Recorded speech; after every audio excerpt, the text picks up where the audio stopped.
વાલીગણ Gyanmanjari modern સ્કૂલની YouTube channel પર આપ સૌનું હાર્દિક સ્વાગત કરું છું। સાપોથીમાં આપણે બાળકો પૂરતા હતા એમાં પાના નંબર આપણે 10 અને 11 આપણે પૂર્યું છે ને 11માં થોડુંક નીચેનું અધૂરું હતું ને પ્રશ્ન 11માં આપણે થઈ ગયો છે કે ઓળખો અને તેના ફરતે ગોળ કરો તે આપણે થઈ ગયું હતું ને પ ડ તણ તેની ઉપર આપણે સાપોથીમાં ગોળ કર્યું હતું। તો આજે પણ આપણે સાપોથીમાં જ પૂરવાનું છે। પાના નંબર 11 ને પ્રશ્ન 12 તમે સાપોથી ખોલો અને પાના નંબર 11 તમે ખોલો એની નીચે તે આપણે બાકી છે ઉપર તો આપણે આવતા પીરિયડમાં આપણે પૂરેલું હતું। તેમાં પ્રશ્ન 12મો છે નીચેના વાક્ય વાંચી પડતણ ફરતે ગોળની નિશાની કરો। તો તમારે એકમાં તમને આપેલું જ છે નમૂનો જ્યાં પ હશે ત હશે અણ હશે ને ડ હશે ત્યાં તમારે ગોળ કરેલું છે ને બીજા છે એમાં આપણે જાતે કરવાનું છે। હું અત્યારે તમને બોર્ડ ઉપર પહેલા લખાવી દઉં પછી આપણે ગોતીને ગોળ કરીએ।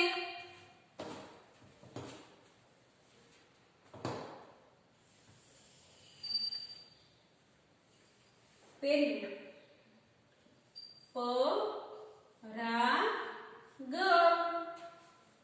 પ રા ગ આમાં થોડું તમારે આગું લખેલું છે ને છૂટા છૂટા અક્ષર પ રા ગ અને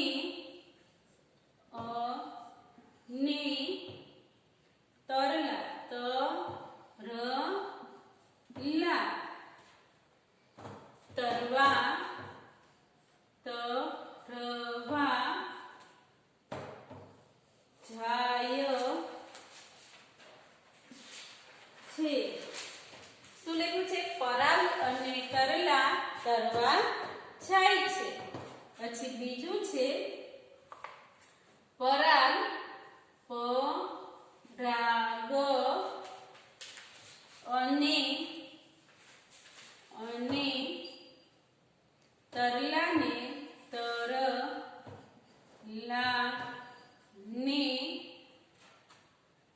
નદી ગમે છે।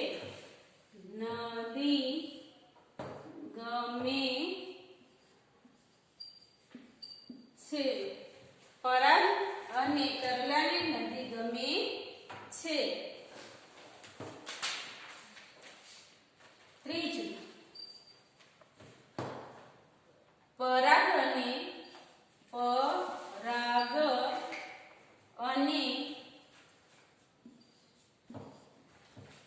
તરલા નદી પર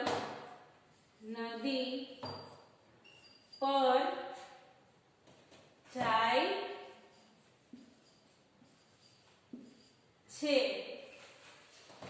પરાગ અને તરલા નદી પર જાય છે। ચોથું વાક્ય છે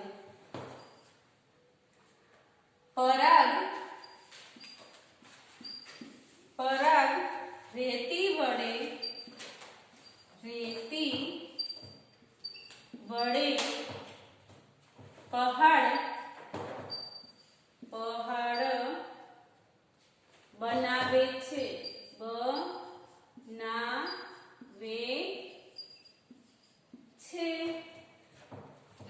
પાંચમું વાક્ય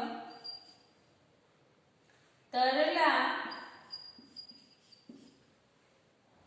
છીપ વીણે છે। છઠ્ઠું વાક્ય પછી પરાગ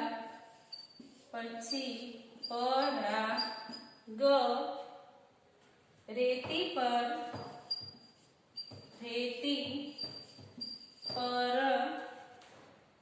નામ લખે છે।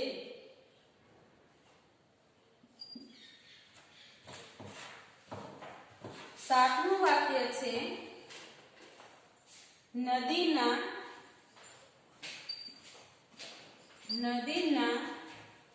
પાણીમાં પાણીમાં નાવડી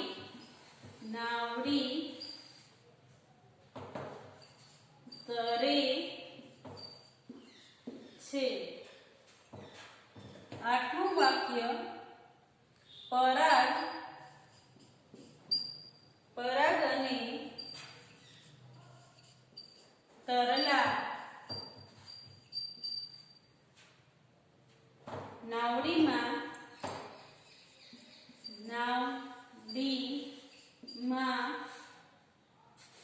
બેસે છે. છેલ્લું વાક્ય છે નવમું નાવડી તરે છે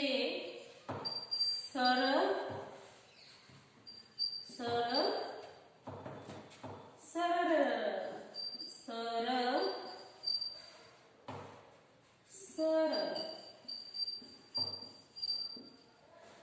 હવે આમાં તમારે વાક્ય આવી રીતના લખેલા છે લખેલા. તો આમાં વાક્ય આપણે ફરીથી વાંચી લઈએ અને તમને સમજાવી દઉં. પછી તમારે ગોળ કરવાનું છે. એમાં ગોળ કરવાનું છે પડ તણ ઉપર આપણે શું કરવાનું છે? ગોળ કરવાનું છે. પહેલું વાક્ય છે પરાગ અને તરલા તરવા જાય છે. પરાગ અને તરલા ને નદી ગમે છે. તો શું કીધું છે? પરાગ અને તરલા તરવા જાય છે. તમે નદીમાં તરવા જાઓ છો, તેમાં પરાગ અને તરલા તરવા જાય છે. શું કીધું છે? પરાગ અને તરલાને નદી ગમે છે. જેમ તમને નદી, તળાવ, સરોવર, દરિયો એ તમને ગમે છે, તેમ આ તરલાને અને પરાગને નદી ગમે છે. પરાગ અને તરલા નદી પર જાય છે. તમે જાઓ છો નદી કિનારે, તેમ તરલા અને પરાગ નદી પર જાય છે. પરાગ રેતી વડે પહાડ બનાવે છે. તમે દરિયા કિનારે જાઓ છો, નદી કિનારે જાઓ છો, તો અહીંયા ધૂળના ઢગલા હોય અને તમે પહાડ બનાવો છો, ડુંગરા જેવું બનાવો છો ને, તેમાં પરાગ પણ બનાવે છે. તરલા છીપ વીણે છે. તમે દરિયા કિનારે કે નદી કિનારે જાઓ, નાના નાના છીપલા હોય છે, તમે વીણો છો ને, તેમાં તરલા પણ છીપ વીણે છે. પછી પરાગ રેતી પર નામ લખે છે. તમે લખો છો રેતીમાં નામ, એમાં પરાગ પણ લખે છે. નદીના પાણીમાં નાવડી તરે છે. નદીના પાણીમાં શું તરે છે? નાવડી, એટલે નાની એવી હોડી તરે છે. પરાગ અને તરલા નાવડીમાં બેસે છે. તમે નાની એવી હોડીમાં બેઠા છો, ન બેઠા હોય તો તમે બેસજો. તેમાં પરાગ અને તરલા નાવડીમાં, એટલે નાની એવી હોડીમાં બેસે છે. નાવડી તરે છે સરર સરર સરર, એટલે નાવડી કેવી રીતના તરે છે? Sir sir sir sir sir. હવે આપણે શું કરવાનું છે? આમાં પડ તણ શું કીધું છે? પ ડ ત ને અણ 4 અક્ષર શોધીને એની ઉપર શું કરવાનું છે? ગોળ રાઉન્ડ કરવાનું છે. આમાં પહેલા અક્ષરમાં તમારે ગોળ કરેલું છે પ ઉપર. જો તમારે સાપોથીમાં પ ત ડ ને અણ ઉપર ગોળ કરવાનું છે. જે લીટીમાં હોય તેમાં કરવાનું છે. પહેલી લીટીમાં આ તમારે આવી રીતના આપેલું છે, તો બીજી લીટીમાં આપણે શોધીને કરીએ. પરાગ અને તરલા ને નદી ગમે છે. તો ત્યાં કઈ આવતું નથી. પરાગ અને તરલા નદી પર જાય છે. પરાગ રેતી વડે પહાડ બનાવે છે. પછી પાંચમું વાક્ય છે તરલા છીપ વીણે છે. અહીંયા અણ તમને આપ્યું છે, પણ માથે શું આપ્યું છે? એક માત્ર તમને આપેલો છે. માત્ર આપેલો છે એટલે આની ઉપર ગોળ થશે નહીં. માત્ર ન આપ્યો હોય તો અણા ઉપર તમારે ગોળ થાય, પણ અત્યારે તમારે થશે નહીં. પછી પરાગ રેતી પર નામ લખે છે. નદીના પાણીમાં નાવડી તરે છે. ખાલી અહીંયા એક જ ઉપર તમારે ગોળ થશે. પરાગ અને તરલા નાવડીમાં બેસે છે. નાવડી તરે છે. સરળ સરળ સરળ. આપણે થઈ ગયું આટલું. તો હવે પેજ નંબર તમે 12 ખોલો. એ તમને મેં હોમવર્કમાં આપેલું હતું, તમે જોડ્યું છે. શું હતું આમાં? બે બાજુ તમારે નામ આપેલા છે, શબ્દો આપેલા છે અને વચ્ચે ચિત્ર આપેલું હતું. એ બંનેને આવી રીતના તમારે જોડવાનું હતું. તમે હજી ન કર્યું હોય તો આજે ફરીથી તમે કરી લેજો.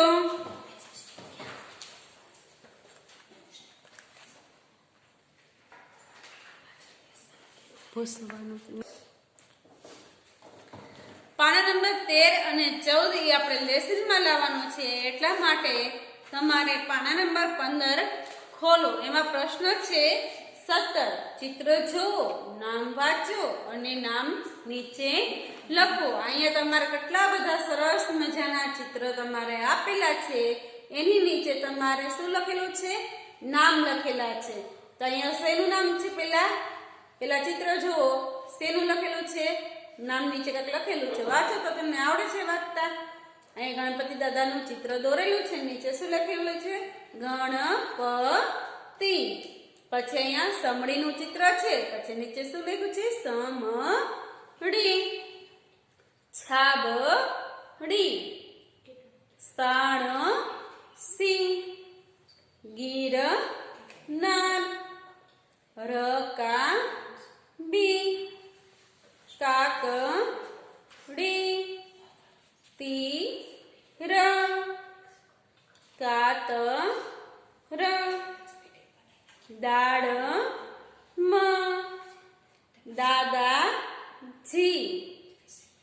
કેરી. વિમાન. નદી. દીવી ને પિરામિડ. જોયું તમે કેવા સરસ મજાના ચિત્ર છે ને? આ જોઈને તો તમારે નીચે તમને એક આપેલું છે ગણપતિ. આમ તમારે લાઈનમાં લખવાનું છે. ગણપતિ પછી શેનું ચિત્ર છે? કે ગિરનાર, પછી કાતર અને પછી વિમાન.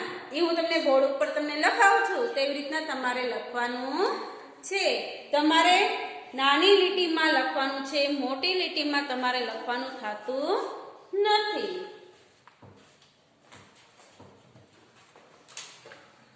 ગણપતિ આવી રીતના લખેલું છે. આવી રીતના લીટી હશે છે ને તમારે. પછી નાની લીટી છે એમાં લખો ગિરનાર. ગિરનાર. મોટી લીટીમાં લખતા નહીં. પછી આવ્યું એના પછી શેનું ચિત્ર છે? જોવો તો કાતર. તો આપણે લખવાનું છે કાતર. એની પછી શેનું ચિત્ર છે? વિમાન. તો લખો વિમાન. પછી બીજી લાઈનમાં પેલું ચિત્ર કે શેનું આપેલું છે? કયા પક્ષીનું છે? સમડીનું. શેનું છે? સમડી. તો અહીંયા આપણે લખીએ સમડી. પછી છે રકાબી. રકાબી. પછી શેનું ચિત્ર આપેલું છે? દાડમ. તો આપણે નાની લીટીમાં આપણે લખશું દાડમ. પછી નદી. નદીનું ચિત્ર આપેલું છે તો આપણે લખશું ન દી. હવે ત્રીજી લાઈન આવ્યા એમાં પહેલું શેનું ચિત્ર છે? છાબડી. એક વાડકા જેવું છે એને શું કહેવાય? છાબડી.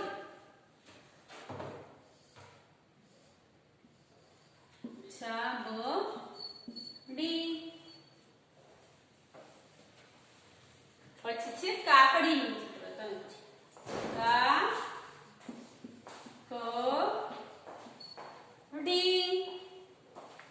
પછી છે દાદાજી. દાદાજી. પછી દીવી આપેલી છે ને દીવી તો લખો દીવી. ચોથી લાઈનમાં તમારે જે પેલું ચિત્ર શેનું આપેલું છે? સાણસીનું આપેલું છે. શેનું આપેલું છે? સાણસી. તો આપણે અહીંયા લખીએ સાણસી.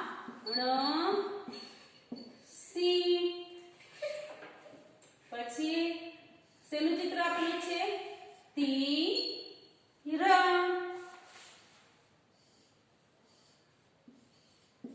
કેરી.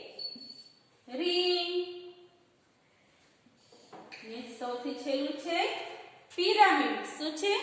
પિરામિડ. તો આપણે લખીએ પિરામિડ.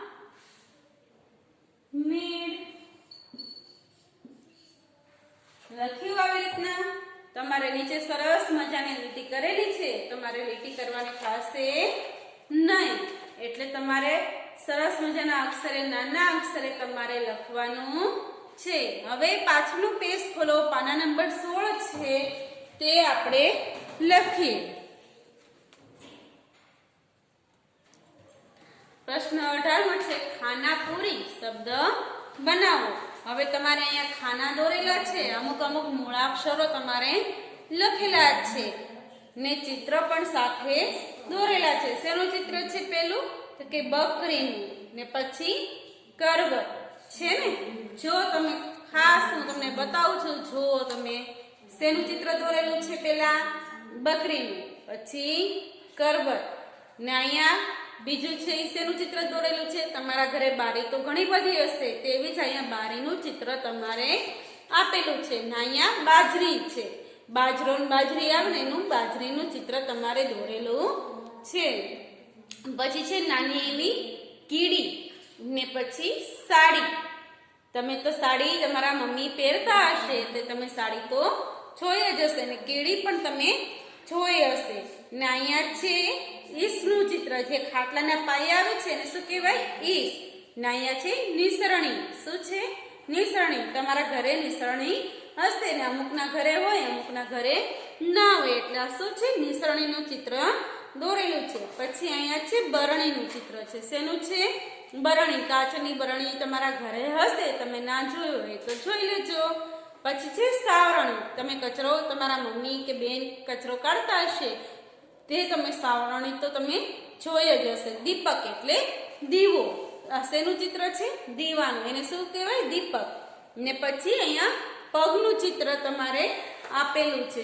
પગ છે ને દોરેલા પગનું ચિત્ર. પછી અહીંયા છે તિલક એટલે ચાંદલો. આપણે જે લાલ કલરનો મોટો ચાંદલો કરીએ એને શું કહેવાય? તિલક કર્યું કહેવાય. ને પછી છે અહીંયા ઘરનું ચિત્ર છે. એમાં શું પડેલું છે? તિરાડ પડેલું છે. જો અહીંયા નિશાની બતાવેલી છે તિરાડની. ને અહીંયા રાણી છે સરસ મજાની. તમે રાજા અને રાણીની કહાની સાંભળી હશે ને ટીવીમાં તમે પણ રાજા અને રાણીના તમે જોતા હશો. ને પછી અહીંયા છે ચારણી. તમે ઘઉં ને ચોખા ચાળો છો, બાજરો ચાળો છો એની ચારણી તમને આપેલી છે. ને અમુક મૂળાક્ષરો આપેલા છે તે મેં અહીંયા બોર્ડમાં લખેલા છે. હવે ચિત્ર જોઈને તમારે મને જવાબ દેવાનો છે. પેલું શેનું છે? કે બ ક રી. મારી સાથે તમારે ખાના પૂરતા જવાના છે. બ ક રી. પછી ક ર વ ત. થઈ ગયું? બ ક રી. આ મેં લાલ અક્ષર લખેલો છે એ તમારે સાપોથીમાં પૂરેલો હશે. છે ને પૂરેલો. પછી આવ્યું અહીંયા બારી. તો અહીંયા લખીએ આપણે બાજરીનું, તો અહીંયા લખીએ બાજરી. પછી ઈસ એટલે ખાટલાનો પાયો. ઈસનું ચિત્ર તમારે દોરેલું છે, તો અહીંયા આપણે લખીએ ઈસ.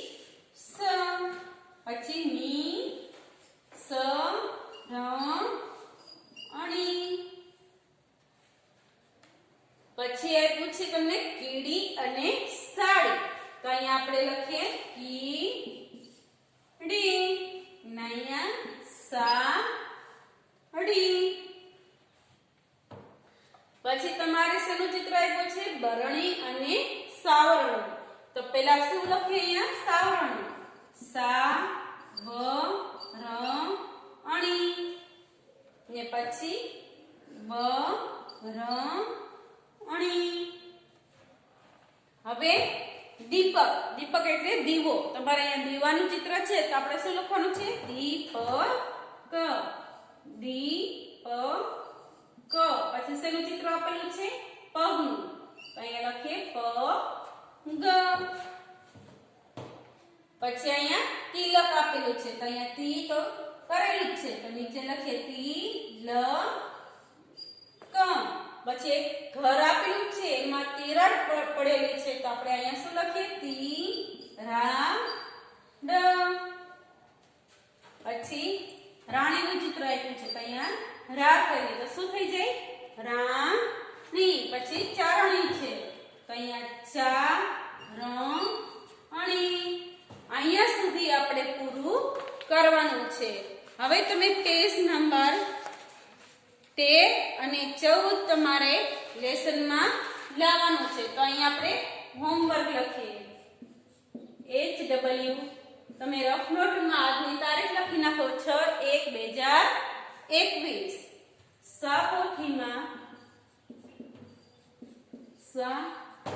પોથીમાં પાના નંબર 13 અને 14